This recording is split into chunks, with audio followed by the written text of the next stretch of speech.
ರಾಮನಗರದವರು ನಮ್ಮ ಪ್ರತಿನಿಧಿ ಮಾದೇಸ್ವಾಮಿ ಕೂಡ ನೇರ ಸಂಪರ್ಕದಲ್ಲಿದ್ದಾರೆ. ಮಾದೇಸ್ವಾಮಿ, ಪ್ರಮುಖವಾಗಿ ನೋಡಿ, ಈ ಕ್ಷೇತ್ರದ ಜನ, ಚನ್ನಪಟ್ಟಣದ ಜನ ಒಂದು ಹೇಳಿಕೆ ಅಥವಾ ಒಂದು ದಿನದ ಪ್ರಚಾರದ ಸಂದರ್ಭದಲ್ಲಾದ ಘಟನೆಗಳು ಇದರಿಂದಾಗಿ ಇನ್ಫ್ಲೂಯೆನ್ಸ್ ಆಗಿ ತಮ್ಮ ಮತವನ್ನು ಚಲಾವಣೆ ಮಾಡೋ ರೀತಿಯಲ್ಲಿ ಟ್ರೆಂಡ್ ಇದೆಯಾ? ಯಾಕಂತಂದ್ರೆ ಚನ್ನಪಟ್ಟಣದಲ್ಲಿ ಕುಟುಂಬಗಳೇ ಇಂಥ ಪಕ್ಷಕ್ಕೆ ಇಂಥ ವ್ಯಕ್ತಿಗೆ ವೋಟ್ ಅಂತೇಳಿ ಡಿಸೈಡ್ ಮಾಡಿರ್ತಾರೆ. ಪ್ರೀ ಡಿಸೈಡೆಡ್ ವೋಟ್ಸ್ ಬಹಳಷ್ಟು ಬಾರಿ ನಾವು ಗಮನಿಸಿದ್ದೀವಿ. ಸೊ ಈ ಕಡೆ ಕ್ಷಣದ ಹೇಳಿಕೆಗಳು, ಕಡೆ ಕ್ಷಣದ ಕಣ್ಣೀರು, ಇದೆಲ್ಲ ನಿಜಕ್ಕೂ ಇನ್ಫ್ಲೂಯೆನ್ಸ್ ಆಗುತ್ತಾ ಚನ್ನಪಟ್ಟಣದ ಮತದಾರರ ಮೇಲೆ? ಸ್ಮಿತಾ, ಖಂಡಿತವಾಗಿಯೂ ಅದು ಇನ್ಫ್ಲೂಯೆನ್ಸ್ ಆಗುತ್ತೆ. ಆದರೆ ನನಗೆ ಇರುವಂಥ ಮಾಹಿತಿಯ ಪ್ರಕಾರ ಅದು ದೊಡ್ಡ ಮಟ್ಟದಲ್ಲಿ ಏನಷ್ಟು ಇನ್ಫ್ಲೂಯೆನ್ಸ್ ಆಗಿದೆ ಅಂತ ಅನಿಸೋದಿಲ್ಲ. ಯಾಕಂದರೆ ಪ್ರಮುಖವಾಗಿ ಇದು ಡಿ.ಕೆ. ಶಿವಕುಮಾರ್ ಮತ್ತು ಎಚ್.ಡಿ. ಕುಮಾರಸ್ವಾಮಿ ಅವರ ಒಂದು ಏನು ನೇರವಾದಂಥ ಹಣಾಹಣಿ ಏನಿದೆ. ಯಾಕಂದರೆ ಪ್ರತಿ ಇಬ್ಬರು ನಾಯಕರುಗಳು ಕೂಡ ಹೇಳ್ತಾ ಇರುವಂತಹ ಒಂದು ಮಾತು ಏನಂತಂದರೆ, ಯಾಕಂದರೆ ನಿನ್ನೆ ಡಿ.ಕೆ. ಶಿವಕುಮಾರ್ ಕೂಡ ಅದೇ ಮಾತನ್ನು ಹೇಳಿದ್ದಾರೆ. ಅಂತಂದರೆ ಇಲ್ಲಿ ನಾನೇ ಅಭ್ಯರ್ಥಿ, ಅಂದರೆ ಚನ್ನಪಟ್ಟಣದಲ್ಲಿ ನಾನೇ ಅಭ್ಯರ್ಥಿ, ಇಲ್ಲಿ ಸೋತ್ರೆ ನಾನೇ ಸೋಲೋದು ಅಂತನ್ನುವಂಥ ಮಾತನ್ನು ಕೂಡ ಹೇಳಿದ್ದಾರೆ. ಅಂದರೆ ಯಾರೇ ಸೋತರೂ ಕೂಡ ಇಲ್ಲಿ, ಅಂದರೆ JDS ಆರು ಸೋಲ್ಬೋದು ಅಥವಾ ಕಾಂಗ್ರೆಸ್ ಆರು ಸೋಲ್ಬೋದು, ಯಾರೇ ಸೋತರೂ ಕೂಡ ಅವರ ಪ್ರಮುಖ ನಾಯಕರೇ ಇಲ್ಲಿ ಸೋತಂತೆ ಅನ್ನುವಂಥದ್ದು. ಅಂದರೆ ಡಿ.ಕೆ. ಶಿವಕುಮಾರ್ ಸೋತಂತಾಗುತ್ತೆ ಅಥವಾ ಎಚ್.ಡಿ. ಕುಮಾರಸ್ವಾಮಿ ಅವರು ಸೋತಂತೆ ಆಗುತ್ತೆ ಅಂತನ್ನುವಂಥದ್ದು. ಜೊತೆಗೆ ಇಲ್ಲಿ ಏನು ಮತಗಳನ್ನು ಸೆಳೆಯುವಂತಹ ನಿಟ್ಟಿನಲ್ಲಿ ಕಾಂಗ್ರೆಸ್ನವರಾಗಿರ್ಬೋದು ಅಥವಾ JDSನ ನಾಯಕರು ಕೂಡ ಎಲ್ಲ ರೀತಿಯಾದಂಥ ಪ್ರಯತ್ನಗಳನ್ನು ಮಾಡ್ಕೊಂಡು ಬಂದರು. ಕಾಂಗ್ರೆಸ್ಗೂ ಒಂದಷ್ಟು ಲಾಭಗಳಿದೆ, ಜೊತೆಗೆ JDSಗೂ ಒಂದಷ್ಟು ಲಾಭಗಳಿದೆ. ಯಾಕಂದರೆ ಗೆಲುವು ಮತ್ತು ಸೋಲಿನ ಲೆಕ್ಕಾಚಾರವನ್ನು ಜನರು ಕೂಡ ಬೇರೆ ಬೇರೆ ರೀತಿಯಲ್ಲಿ ಕೂಡ ತಮ್ಮದೇ ಆದಂಥ ವ್ಯಾಖ್ಯಾನಗಳನ್ನು ಮಾಡ್ತಾ ಬಂದಿದ್ದಾರೆ. ಯಾಕೆಂದರೆ ಕಾಂಗ್ರೆಸ್ನಲ್ಲಿ ದಿಢೀರಾಗಿ CP ಯೋಗೇಶ್ವರ್ ಅವರು ಬಂದು ಅಭ್ಯರ್ಥಿ ಆಗ್ತಾರೆ, ಅಂದರೆ ಕೊನೆಯ ಗಳಿಗೆಯಲ್ಲಿ ಅವರು ಅಭ್ಯರ್ಥಿ ಆದಂಥದ್ದು ಇಲ್ಲಿನ ಸ್ಥಳೀಯ ಕೆಲ ಮುಖಂಡರುಗಳು ಕೂಡ ಇಷ್ಟ ಇರಲಿಲ್ಲ, ಅವರಲ್ಲಿ ಅಸಮಾಧಾನ ಇತ್ತು. ಆದರೂ ಸಹ ಡಿ.ಕೆ. ಬ್ರದರ್ಸ್ ಅವರನ್ನ ಎದುರಾಕೊಂಡು ನೇರವಾಗಿ ಅವರ ಅಸಮಾಧಾನವನ್ನು ಹೊರ ಹಾಕಲಿಲ್ಲ.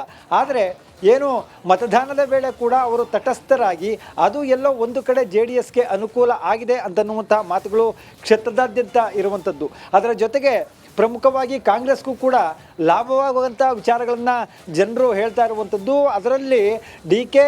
ಶಿವಕುಮಾರ್ ಅವರು ಈ ಕ್ಷೇತ್ರಕ್ಕೆ ಕಳೆದ 3 ತಿಂಗಳ ಹಿಂದೆ ನಿರಂತರವಾಗಿ ಪ್ರವಾಸವನ್ನು ಮಾಡಿ ಅಲ್ಲಿ ಸುಮಾರು 500 ಕೋಟಿ ರೂಪಾಯಿಗಳು ಹೆಚ್ಚು ಅನುದಾನವನ್ನು ತಂದು ಒಂದಷ್ಟು ಕಾಮಗಾರಿಗಳಿಗೆ ಕೂಡ ಚಾಲನೆಯನ್ನು ನೀಡಿರುವಂಥದ್ದು. ಜೊತೆಗೆ ಈ ಒಂದು ಕ್ಷೇತ್ರವನ್ನು ಉಳಿಸ್ಕೊಡಿ, ಕೈಗೆ ಈ ಒಂದು ಕ್ಷೇತ್ರವನ್ನು ಕೊಟ್ಟಂತಹ ಸಂದರ್ಭದಲ್ಲಿ ಮುಂದೆ ಅಭಿವೃದ್ಧಿ ಆಗುತ್ತೆ ಅಂತನ್ನುವಂಥ ನಿಟ್ಟಿನಲ್ಲಿ ಸಾಕಷ್ಟು ಪ್ರಚಾರವನ್ನು ಮಾಡಿದ್ರು. ಹಾಗಾಗಿ ಜನರ ಮನಸ್ಸಿನಲ್ಲಿ ಏನಿದೆ ಅಂತನ್ನುವಂಥದ್ದು ಈಗಾಗಲೇ ಕೂಡ ನಿರ್ಧಾರವಾಗಿದೆ.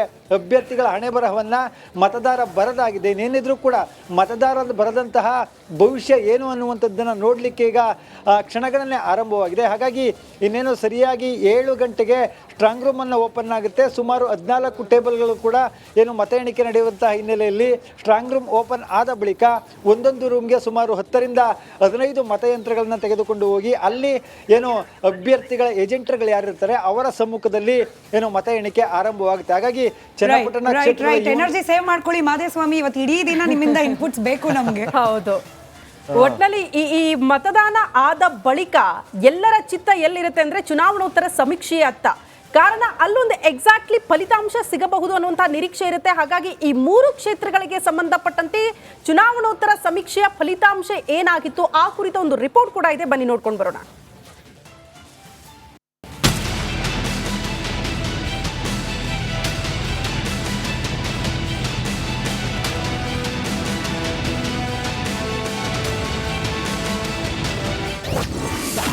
ಕರುನಾಡಿನ ಉಪಸಮರ ಗೆಲ್ಲೋದ್ಯಾರು? ಕರುನಾಡಿನ ಉಪಚುನಾವಣೆಯ ಹಗ್ಗಜಗ್ಗಾಟದಲ್ಲಿ ಯಾರು ಗೆಲ್ತಾರೆ? ಚನ್ನಪಟ್ಟಣಕ್ಕೇರೋರು ಯಾರು? ಸಂಡೂರಿನ ಭಾಗ್ಯವಂತರು ಯಾರಾಗ್ತಾರೆ? ಶಿಗ್ಗಾವಿ ಕ್ಷೇತ್ರ ಕಬ್ಜಾ ಮಾಡಿಕೊಳ್ಳೋರು ಯಾರೆಂಬ ನಡೆದ ಲೆಕ್ಕಾಚಾರ ಜೋರಾಗಿತ್ತು. ಅಭ್ಯರ್ಥಿಗಳ ನಡುವೆ ನೇರ ಹಣಾಹಣಿ ನಡೆದಿದ್ದು ಮತದಾರ ಪ್ರಭುವಿನ ಮನದಾಳ ಸಮೀಕ್ಷೆಯ ಮೂಲಕ ಗೊತ್ತಾಗಿದೆ. JDS ಭದ್ರಕೋಟೆಯಲ್ಲಿ ವಿಜಯ ಪತಾಕೆ ಹಾರಿಸೋರು ಯಾರು?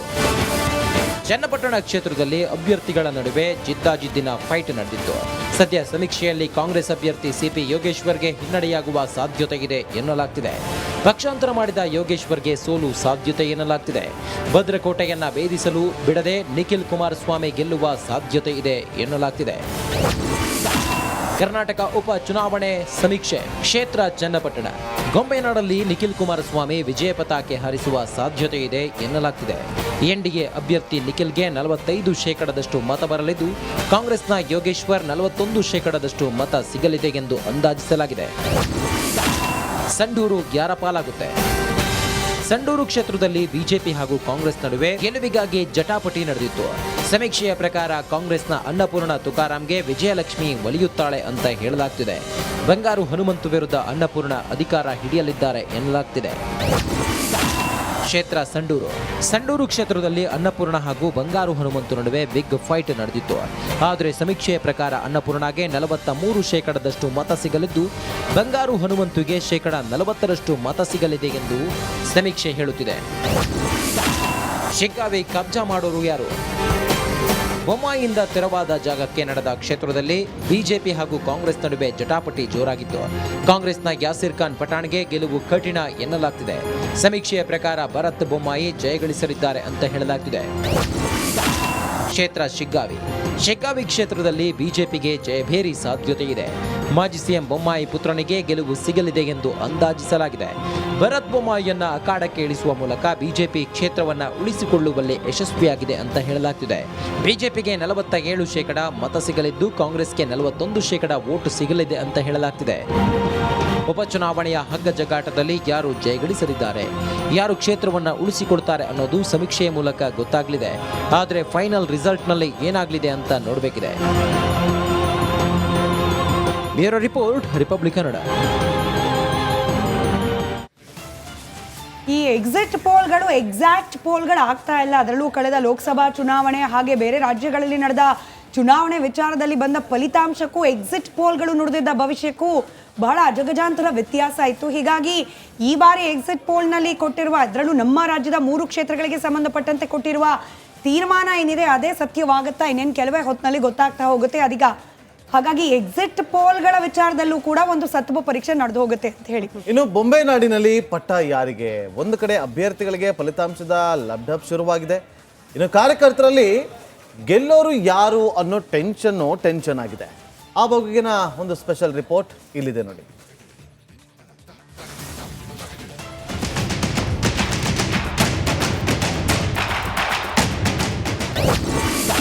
ಎಲ್ಲರ ಚಿತ್ತ ಚನ್ನಪಟ್ಟಣ ಮಹಾ ಫಲಿತಾಂಶದತ್ತ.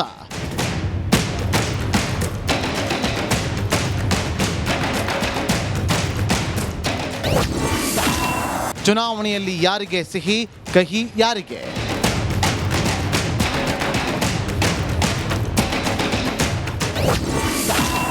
ನಿಖಿಲ್ ವರ್ಸಸ್ ಯೋಗೇಶ್ವರ್ ಯಾರಿಗೆ ಪಟ್ಟ?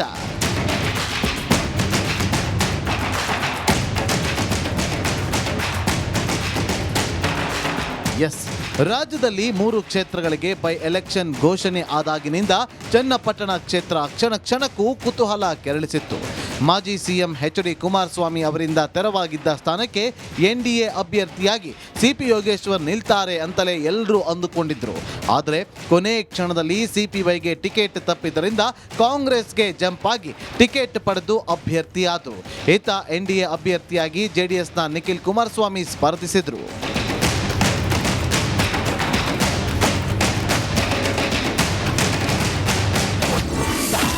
ಘಟಾನುಘಟಿಗಳಿಂದ ಅಬ್ಬರದ ಪ್ರಚಾರ.